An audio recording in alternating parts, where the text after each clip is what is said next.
দুই হাবিল ও কাবিলের ঘটনা। ভয়ঙ্কর রাতের গল্প।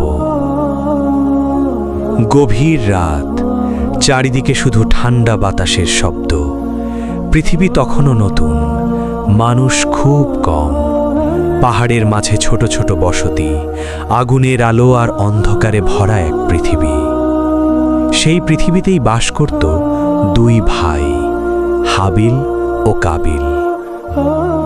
দুই ভাই হলেও তাদের মন ছিল একেবারে আলাদা।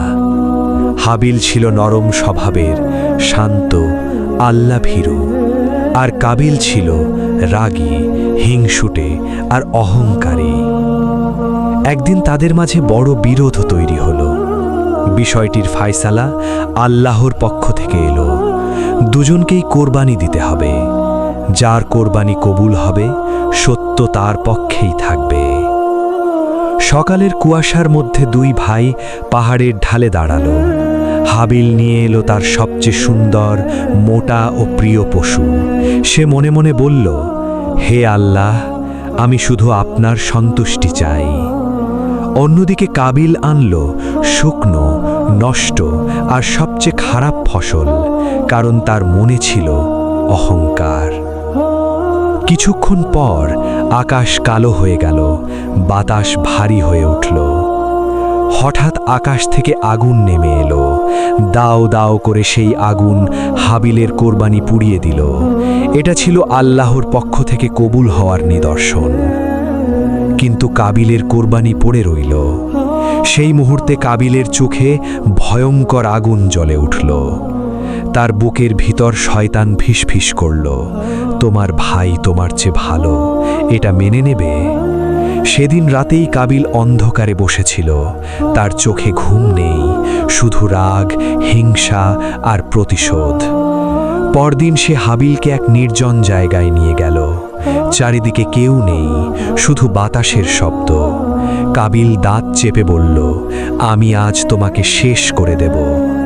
হাবিল শান্ত গলায় বলল, আল্লাহ মুত্তাকিনদের আমল কবুল করেন। তুমি যদি আমাকে হত্যা করতেও আসো, আমি তোমাকে আঘাত করব না। আমি আল্লাহকে ভয় করি। কিন্তু তখন কাবিলের অন্তর কালো হয়ে গেছে। সে বড় একটি পাথর তুলে নিল। তারপর এক ভয়ঙ্কর আঘাত। হাবিল মাটিতে লুটিয়ে পড়ল। পৃথিবীর প্রথম মানুষ হত্যার ঘটনা ঘটে গেল। চারিদিকে নীরবতা। কাবিল হাঁপাতে লাগল, তার হাত কাঁপছে। রাগ শেষ, কিন্তু এখন শুরু হয়েছে ভয়। সে মৃত ভাইয়ের দেহের দিকে তাকিয়ে রইল, কি করবে বুঝতে পারছিল না।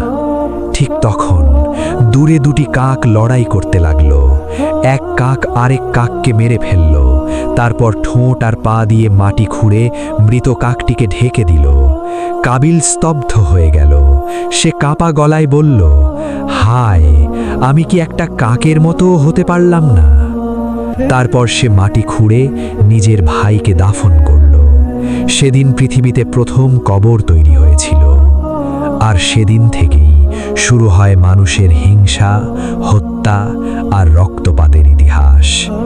এই গল্প আমাদের শেখায়, হিংসা মানুষের হৃদয়কে অন্ধ করে দেয়, আর অহংকার মানুষকে শয়তানের পথে